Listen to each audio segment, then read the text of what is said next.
Ce qui est intéressant aussi, c'est de nous rappeler que derrière, parce qu'aujourd'hui, nous on le voit bien en Europe, il y a un grand souci de migration qui n'est pas réglé. Il y a des migrants qui traversent la mer, qui malheureusement y laissent leur vie. Et vous, ce que vous nous rappelez par rapport à ce que vous nous racontez avec ces personnages-là, d'Isaac, qui vient d'Afrique, Hélène qui elle vit en Amérique et qui rencontre Isaac et qui tombe amoureux de lui, vous nous rappelez que ce sont derrière ces faits, derrière ces questions de société, des questions de migration, mais il y a des histoires, il y a des gens. Ouais, c'est ça, exactement. Parce qu'on dit, maintenant on dit toujours dans les États-Unis, ça c'est une histoire d'immigration, c'est un moment d'immigration.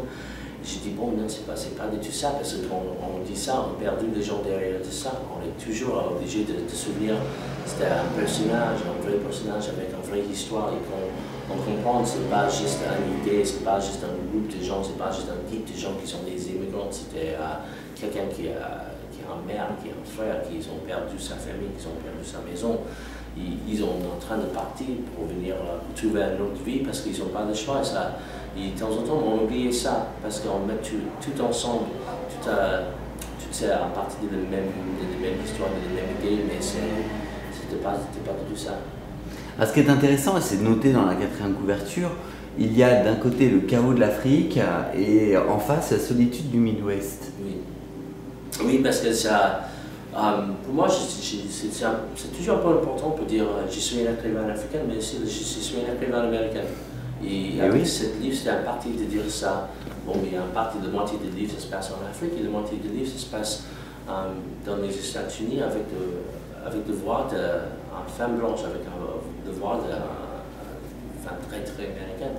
Donc, comme je ne peux pas dire que c'était un livre juste un Africain ou juste un Américain, c'est vraiment un livre pour moi, c'est un parti de deux pays, bon, pas deux pays, un parti de deux cultures.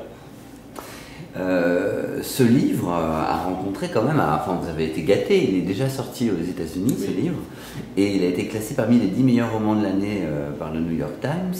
Il a été élu livre de l'année aussi par le quotidien britannique The Independent. Donc il y a vraiment un vrai écho sur ce bouquin. Oui, c'est bien, on comprend pourquoi ça se passe bien, pourquoi ça passe pas bien de temps en temps, mais ça se passe très bien dans les États-Unis, dans les autres pays, en Europe aussi, c'est toujours une surprise parce que tu passes, moi j'ai passé 5 ans, j'ai fait ça, et à la fin tu t'es pas sûr si c'était bon, si c'était pas bon, mais tu mets tout dans le livre et après ça tu dis bon, je croise les doigts, j'espère que ça se passe bien. Et au-delà de ce livre, sur l'ensemble de vos livres, vous êtes aussi dans le classement des 20 auteurs retenus qui ont moins de 40 ans dans cette liste-là.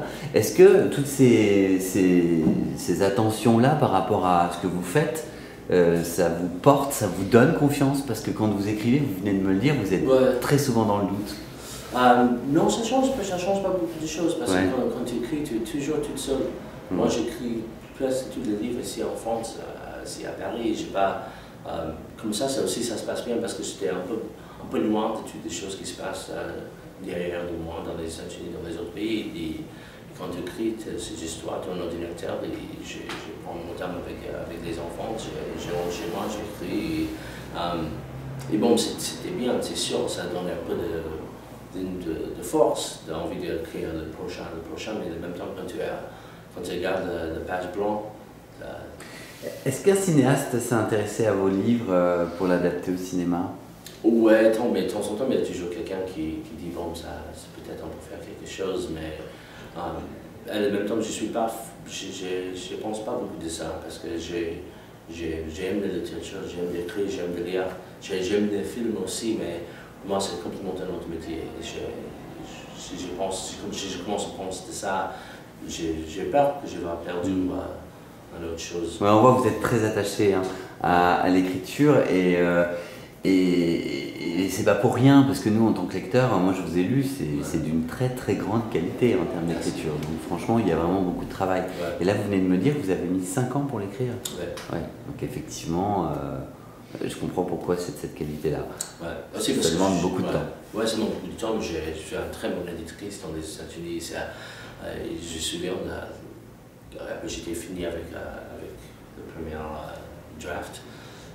Je pense, bon, peut-être c'était pas mal, j'ai donné. Elle dit, bon, c'était pas mal, c'est sûr, mais je pense que tu peux faire un peu mieux. Et je dis, ouais, c'est sûr, et après ça, j'ai pas. J'ai presque commencé à écrire tous les livres après ça. C'était bien de faire ça. Vous continuez à l'écrire? Oui, de temps en temps. Vous êtes sur d'autres choses? Oui, j'ai commencé déjà le prochain, mais ça, toujours le début, ça commence très doucement. Ouais. Vous êtes vraiment quelqu'un qui, on le sent hein, dans vos réponses, qui a besoin de prendre son temps, de bien travailler, on sent que vous n'êtes pas dans la surproduction, quoi. Il faut que les livres soient vraiment importants, nécessaires. Ouais. Aussi, c'est sûr, parce que sinon, parce que je pense, si j'ai passé quelques années de créer un livre, c'était pas quelque chose qui était complètement nécessaire. C'est sûr, je peux faire la même chose. Aussi, j'ai bien, parce que j'ai la chance d'avoir le soutien de mon maison ici en France et dans les États-Unis. Comme ça, je peux passer des années de créer des livres que j'ai envie de faire. L'Angleterre aussi, hein, puisque The Independent vous a cité. L'Angleterre, vous êtes publié aussi en Angleterre et dans d'autres pays? Oui, dans les autres pays, en Italie, en Pologne, en Pays-Bas, en Espagne. Dina Mengestu, désolé si j'écorne un peu votre nom, un grand merci pour cet entretien. Je rappelle le titre de votre roman disponible pour la rentrée littéraire chez Albin Michel, Tous nos noms, et franchement il faut que les internautes vous lisent, c'est vraiment une très jolie pépite, un grand écho par rapport aux questions justement de la migration qu'on a parlé ensemble à travers le personnage d'Isaac qui est aux États-Unis et qui rencontre Hélène, une assistante sociale avec qui il va vivre une idylle amoureuse, mais c'est très joli. Un grand merci à vous. Merci beaucoup.